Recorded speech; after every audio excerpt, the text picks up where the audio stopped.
The compassionate response. How to help good people when bad things happen. You know that moment when you get the phone call? The one where someone you care about, someone who's always been there for others, who's never asked for much, who seems to do everything right, tells you they've just received devastating news. Maybe it's a diagnosis. Maybe it's a sudden loss. Maybe it's something that shatters the life they've carefully built. And as you try to find words, something inside you freezes. Not just because you're sad, but because you're confused. You're angry, even. Because this person didn't deserve this. They were good. They were kind. And now you're standing there wondering what you're supposed to say, what you're supposed to do, and honestly, whether anything you do will even matter. This is where most of us get stuck. We want to help, we genuinely do, but we're paralyzed by our own questions about fairness, about justice, about why the universe seems to work the way it does. And while we're busy wrestling with those philosophical problems, the person in front of us, the one who actually needs us, is sitting there alone with their pain. So here's what we're going to do today. We're going to talk about how to show up for good people when bad things happen. Not in some theoretical way, but practically. What do you actually say? What do you actually do? How do you offer support that doesn't make things worse? And how do you do all of this while dealing with your own confusion and grief? Because here's the truth. The way we respond to other people's suffering reveals everything about who we are and what we actually believe about human connection. Let me tell you about Sarah.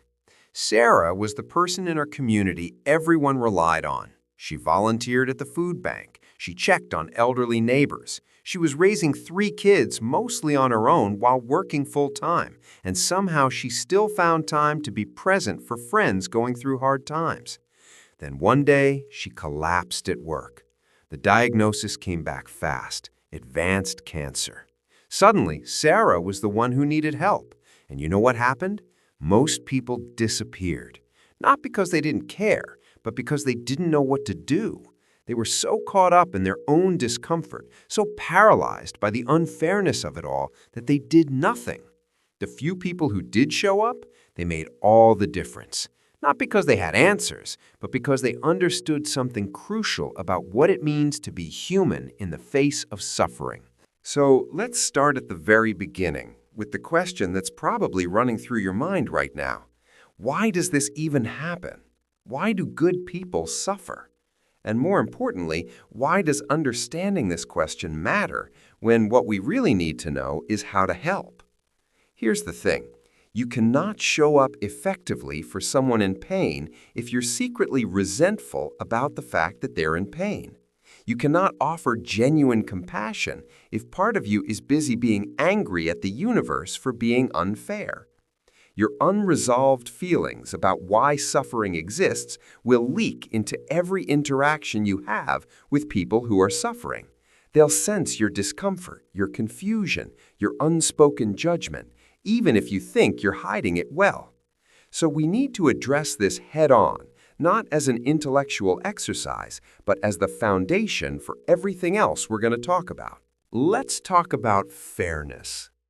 We grow up with this deeply embedded belief that the world should be fair. Good behavior should lead to good outcomes. Kindness should be rewarded. Cruelty should be punished. It's a belief so fundamental that we barely question it until life smashes it in our face. But here's what nobody tells you. The universe doesn't operate on a fairness algorithm. It operates on cause and effect. And cause and effect is far more complex than our simple fairness equation can handle. Think about it this way. When a good person gets sick, we ask, why them?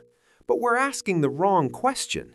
The right question is, what confluence of factors led to this outcome? Maybe there's a genetic predisposition, something passed down through generations that has nothing to do with personal behavior. Maybe there's environmental exposure, chemicals in the water, air pollution, workplace toxins that affect everyone in that space regardless of their moral character. Maybe there's the simple biological reality that cells sometimes mutate randomly, that bodies break down, that organic systems are inherently fragile. And then there's the layer we really don't want to look at: collective karma. Not in some mystical sense, but in the very real sense that we all live in societies we didn't personally create. We're all swimming in water we didn't choose. The stressed healthcare system that delays diagnosis, that's collective karma. The economic structure that forces people to work themselves sick, collective karma. The food systems that prioritize profit over nutrition, the pollution that goes unregulated, the social safety nets that have been gutted, all of it is collective karma, and all of us are affected by it regardless of our individual choices. So when something bad happens to a good person, it's rarely because that person did something wrong. It's because they're living in a world where thousands of different forces intersect, and sometimes those forces converge in tragic ways. Now, I know what you're thinking. This sounds cold. It sounds like I'm saying suffering is just random and meaningless, and there's nothing we can do about it. But that's not what I'm saying at all. What I'm saying is that when we stop demanding that the universe be fair according to our rules, we actually become more capable of responding effectively to unfairness when we see it, because we're no longer wasting energy being angry at reality for being reality. We're channeling that energy into actually helping. And that's where things get interesting, because once you understand that suffering isn't personal punishment, you can start to see your role differently. You're not there to fix what's broken in the cosmic order. You're there to be a human being with another human being. And that's actually far more powerful. Let me break down what most people get wrong when they try to help someone who's suffering. First mistake, trying to make sense of it. You show up and immediately start philosophizing. Everything happens for a reason. This is part of a bigger plan. Maybe this is teaching you something. Stop. Just stop. The person in front of you doesn't need your theodicy. They need your presence. When someone is in acute pain, meaning-making comes later, sometimes much later. Your job in that moment is not to help them understand why this is happening. Your job is to help them survive the fact that it is happening. Second mistake, minimizing the pain. At least it's not worse. Other people have it harder. You should be grateful for what you still have. Again, stop. Pain is not a competition. Someone else's suffering doesn't make this person's suffering less real or less worthy of attention. When you minimize pain, even with good intentions, what the suffering person hears is, your feelings are wrong, you're overreacting, you should be handling this better. And now they're dealing with their original pain plus the shame of having pain. Third mistake, making it about you. I can't imagine what you're going through. This is so hard for me to watch. I don't know what I'd do if this happened to me. Look, I understand the impulse. You're trying to show empathy by relating it to yourself. But what you're actually doing is shifting the focus from their experience to your experience. You're asking them to manage your emotions about their situation, on top of managing their own emotions about their situation. Don't do that. Keep the focus where it belongs, on them. Fourth mistake, offering premature solutions. Within 5 minutes of hearing about someone's crisis, you're already problem-solving. Have you tried this treatment? You should talk to my friend who had something similar. What you need to do is, hold on. They didn't ask for solutions yet, and even if they did, they probably can't process solutions right now. When someone is in shock, in acute grief, in the early stages or trauma, their brain literally cannot engage with problem-solving effectively. They need stabilization first. Solutions come later. So if those are the mistakes, what's the right approach? Let's talk about the actual skills you need to develop if you want to be someone who can genuinely help good people when bad things happen. The first skill is something I call bearing witness. This means being able to sit with someone in their pain without trying to change it, fix it, explain it, or escape from it. It means your nervous system can stay regulated enough to hold space for someone else's dysregulation. This is harder than it sounds because humans are wired to move away from pain. When we see someone suffering, our instinct is to make it stop, partly because we care about them, but partly because their suffering makes us uncomfortable. Bearing witness requires you to override that instinct. It requires you to be comfortable with discomfort. Not numb to it, not indifferent to it, but able to stay present with it. Here's how you practice this. When someone is telling you about something painful, notice what happens in your body. Do you feel tension? Does your breathing get shallow? Do you feel an urge to interrupt, to fix, to move the conversation somewhere else? Just notice those impulses without acting on them. Take a breath, soften your body, and stay. Let them speak without rushing them. Let silence exist without filling it. Let tears fall without trying to stop them. Your calm, steady presence is doing more than you realize. It's communicating, you are not alone. Your pain is not too much for me. You don't have to protect me from your reality. I'm here and I'm not leaving. This is bearing witness, and it's the foundation of everything else. The second skill is reflective listening. This isn't just repeating back what someone said. It's listening at a level where you're tracking not just their words, but the emotional truth underneath their words. Someone says, "I'm fine, I'm handling it." But you hear the tremor in their voice, you see the exhaustion in their eyes, and you reflect back, "You're working really hard to hold it together, aren't you?" Someone says, "I just don't understand why this is happening." And instead of explaining, you reflect, "It doesn't make sense. It feels random and cruel." When you reflect accurately, something powerful happens. The person feels truly heard, maybe for the first time. They feel less alone.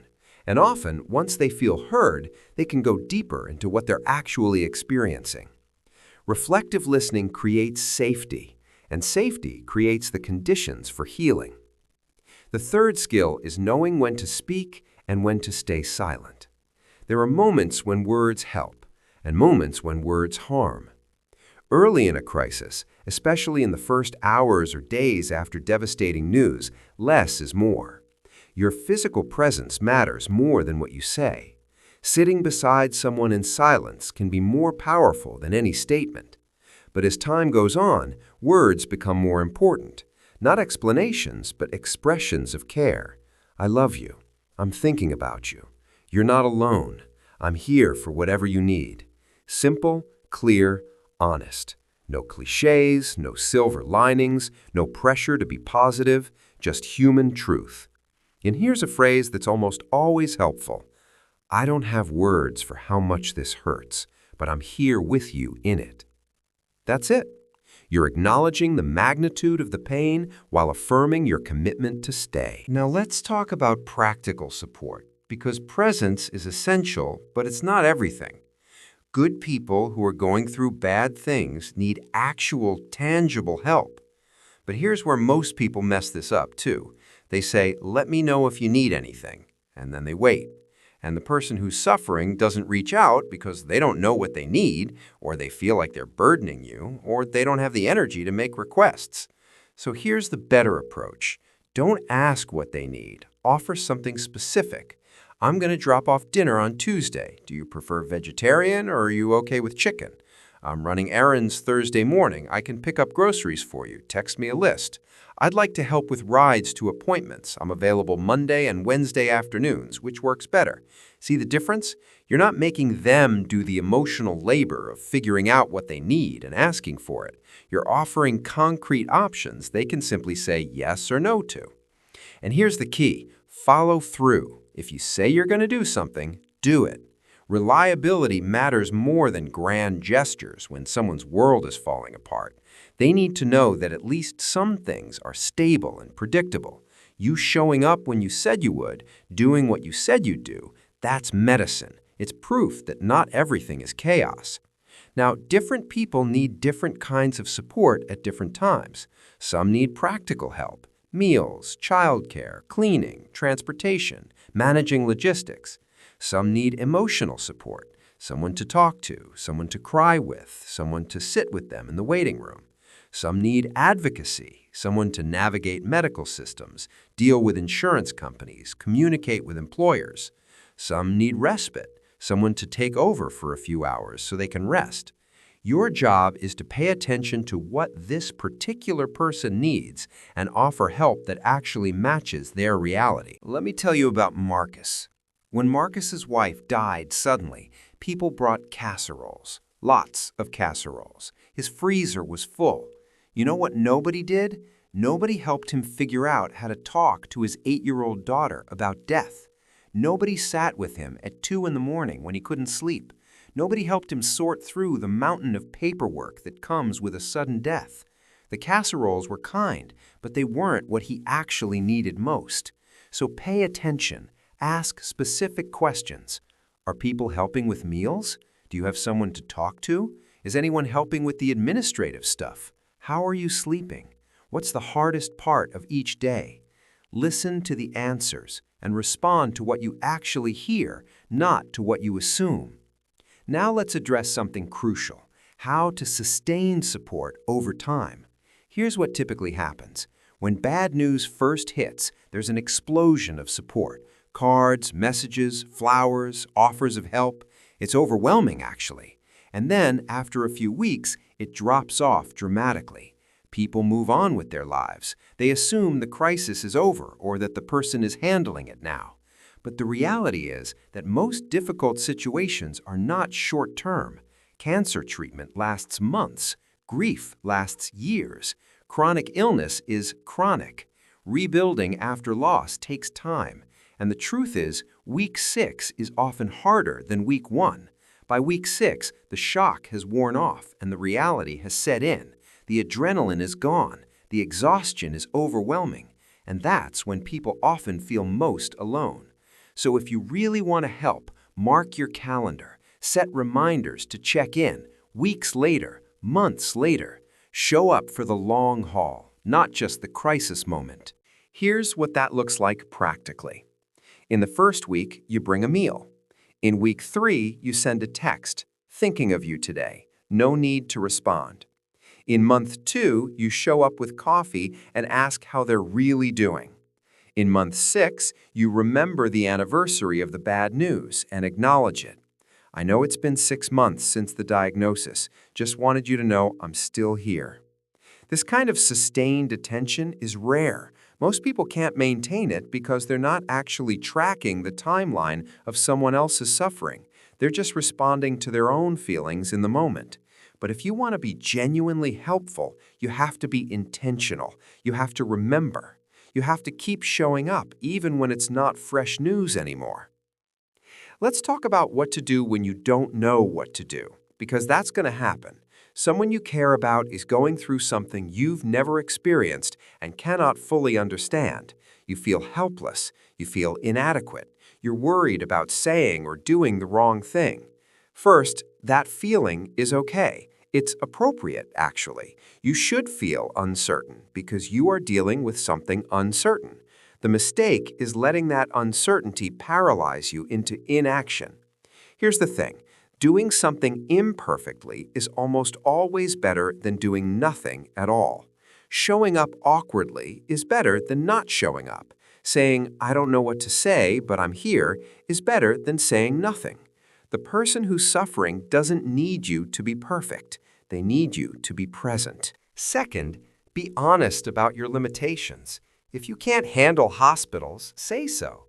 "I want to support you, but hospitals are really hard for me. Can I help in other ways?" If you're not good with emotional conversations, but you're great at logistics, own that. "I'm not the best at talking about feelings, but I'm really good at organizing things. Can I help coordinate the meal train or manage the GoFundMe?" There's no shame in being honest about what you can and cannot do. What's shameful is promising something you can't deliver or avoiding someone completely because you're uncomfortable. Play to your strengths. Contribute what you actually can contribute, and be honest about your limits. Third, educate yourself. If someone you care about has cancer, learn about cancer. Not so you can become their medical advisor, but so you can understand what they're going through. If someone is grieving, read about grief. If someone is dealing with a chronic illness, understand what that illness involves. This does 2 things. It makes you more useful because you have context, and it shows the person that you care enough to learn about their reality. They don't have to educate you about every aspect of their condition. You've done your homework. That's respect. That's love. Now, let's talk about something harder. How to help when the person doesn't want help. This happens more than you'd think. Someone is clearly struggling, but they insist they're fine. They turn down offers of support. They withdraw. What do? First, understand why this happens. Sometimes it's pride. Sometimes it's not wanting to be a burden. Sometimes it's numbness or denial. Sometimes it's a trauma response where asking for help feels dangerous. Whatever the reason, you can't force someone to accept help, but you can make it as easy as possible for them to change their mind. You do this by being consistent and non-intrusive. You don't push, you don't guilt, you just keep showing up in small ways. A text every few days, a card in the mail, dropping something off on the porch with no expectation of interaction. You're communicating, I'm still here, I still care, there's no pressure, no obligation, but I'm not going anywhere. Sometimes people need to see that you're not going to abandon them before they can risk being vulnerable with you. If someone has been let down a lot in their life, they're not going to trust your offers of support easily. You have to prove you're different, not with words, but with sustained, reliable presence. And sometimes, after weeks or months of quiet persistence, they'll finally reach out. They'll finally let you in. And when that happens, you don't say, I told you so, or why didn't you let me help sooner? You just help. No judgment, no commentary on how long it took. Just help. Here's something nobody talks about. Helping people who are suffering is hard on you. It costs something.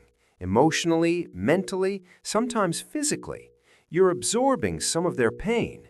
You're rearranging your life to accommodate their needs.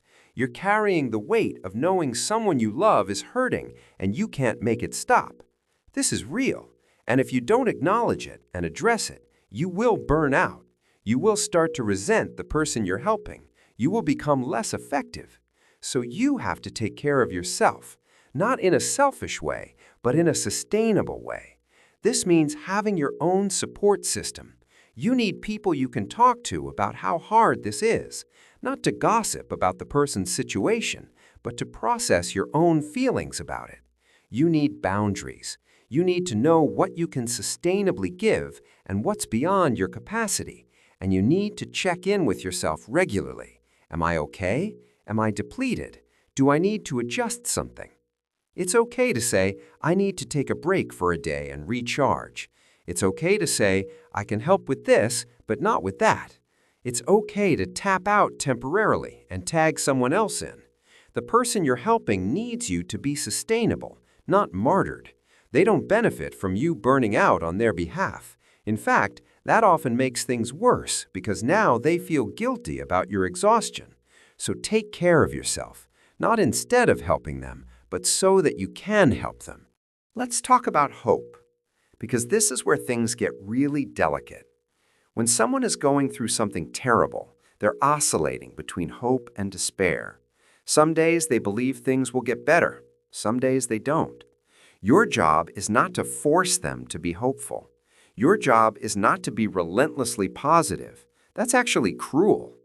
What you want to do is hold hope for them when they can't hold it themselves, while also validating their despair when they're in it. This is a both-and situation.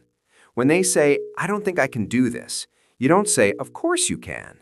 You say, right now it feels impossible, and I believe you when you say that. And I also believe that somehow, together, we're going to figure out the next step. See the difference? You're not dismissing their current state. You're acknowledging it's real and hard, but you're also quietly holding the possibility that it won't always feel this way. False hope is dangerous. Toxic positivity is harmful. But so is resignation. So is giving up before the story is finished. The middle way is acknowledging the reality of the present while staying open to the possibility of change. It's saying, this is really hard right now, and also, We don't know yet how this will unfold. That's honest hope. That's hope with dignity. And sometimes the most powerful thing you can do is simply say, I haven't given up on you. Not everything will be fine, but I haven't given up on you. That matters. When someone is drowning, knowing that at least one person still believes they're worth saving can be the thing that keeps them afloat. Let me address something specific. What to do at the very beginning, in those first moments after you hear the news. Your friend calls, your family member texts, your colleague pulls you aside, and they tell you something devastating. In that moment, everything you do matters. First, stop what you're doing, fully. If you're on the phone, find a quiet place to sit. If you're in person, put down your phone, turn off distractions, give them your complete attention. This is not a moment for multitasking. Second, receive the information without immediately reacting. Don't gasp dramatically, don't start crying harder than they are, don't launch into your own story of something similar. Just breathe and receive. Third, say something simple and true. I'm so sorry. That's devastating. I can't imagine. Whatever matches the magnitude of what you just heard. Keep it short, keep it real. Then, and this is crucial, ask what they need right now. Not tomorrow, not next week, right now, in this moment. Do they need you to come over? Do they need you to just stay on the phone? Do they need help telling other people? Do they need to sit in silence? Do they need to talk through it? Don't assume, ask, and then do that thing. The first response sets the tone for everything that follows. If you show up well in that first moment, if you're steady and present and focused on them, you establish yourself as someone safe, someone they can come back to. And that foundation will matter for everything that comes next. Now, let's talk about group dynamics, because often a person who's going through something hard has multiple people trying to help. And if that's not coordinated, it can actually add to their stress. Here's what I mean. 10 different people are all texting individually asking, what can I do? That's 10 separate requests for emotional energy, 10 separate conversations to manage. Or 5 different people all randomly bring meals without coordinating, and now there's too much food and it's overwhelming. Or everyone wants to visit at once and the person has no space to breathe. If you're part of a community rallying around someone, organize. Set up a shared calendar for meals. Create a group chat for updates so the person doesn't have to repeat information constantly. Designate one person as the point of contact who can field questions and coordinate help. Take the organizational burden off the person who's suffering. They should not have to manage the logistics of people helping them. And here's something important. Not every form of help is helpful. Sometimes what people offer is more about making themselves feel better than actually addressing real needs. The balloon bouquet, the teddy bear, the inspirational poster, these might make you feel like you did something, but ask yourself, does this actually help? Sometimes yes, sometimes those gestures of care matter, but sometimes the person needs practical help, and you're giving them symbolic help because practical help requires more from you. Be honest with yourself about whether your help is actually helpful or just performative. The test is simple. Does this make their life easier or harder? Does this address a real need or just your need to feel like you helped? Let me tell you what happened with Sarah, the woman I mentioned at the beginning. Remember, most people disappeared when she got sick. The few who stayed did specific things. One friend set up a meal train and managed it completely so Sarah never had to think about dinner. Another friend took over driving her kids to activities so Sarah could rest between treatments. Another friend came over once a week, didn't ask permission, just showed up and cleaned.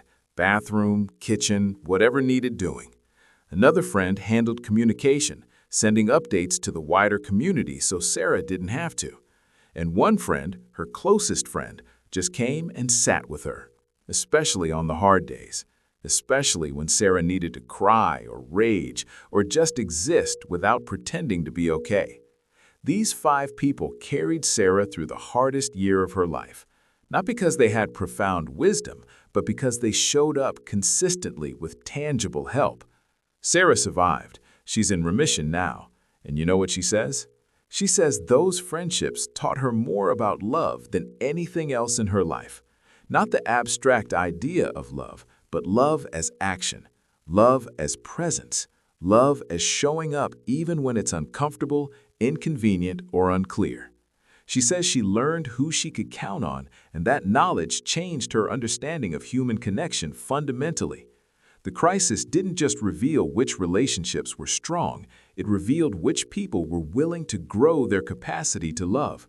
Because that's what this is really about.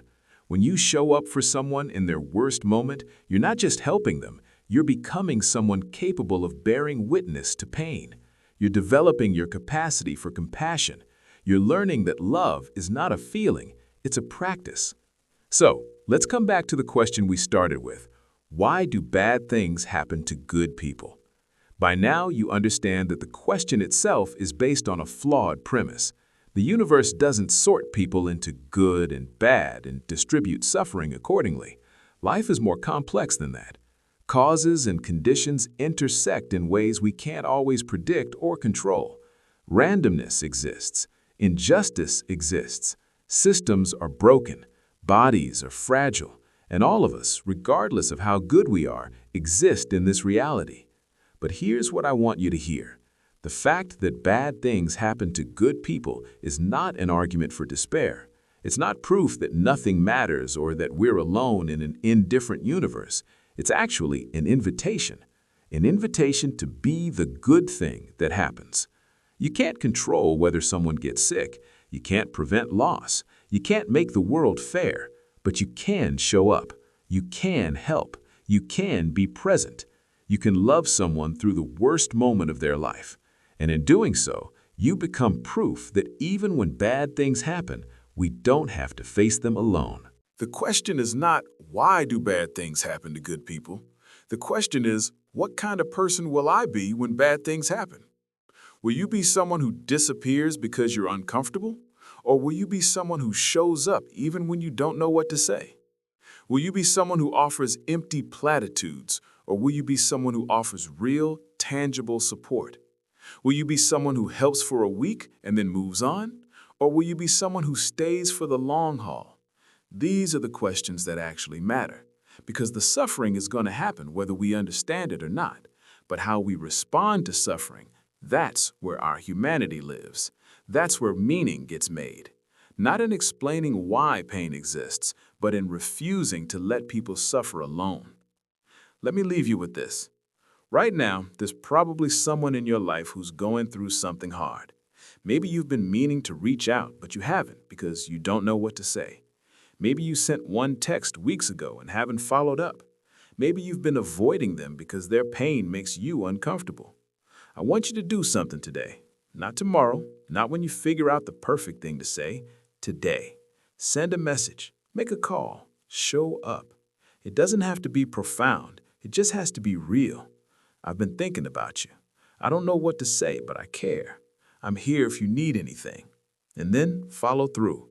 Because here's the truth. We're all going to face hard things in our lives, all of us. The only question is whether we'll face them alone or whether we'll have people who loved us enough to stay. Be that person for someone, not because you have all the answers, but because you're willing to sit in the questions with them. Not because you can fix everything, but because you can show up for anything. That's what it means to help good people when bad things happen. That's what it means to be human in the fullest sense of the word. And in a world that can be harsh and unfair, that kind of love, that practical, sustained, show up and stay kind of love, that's everything.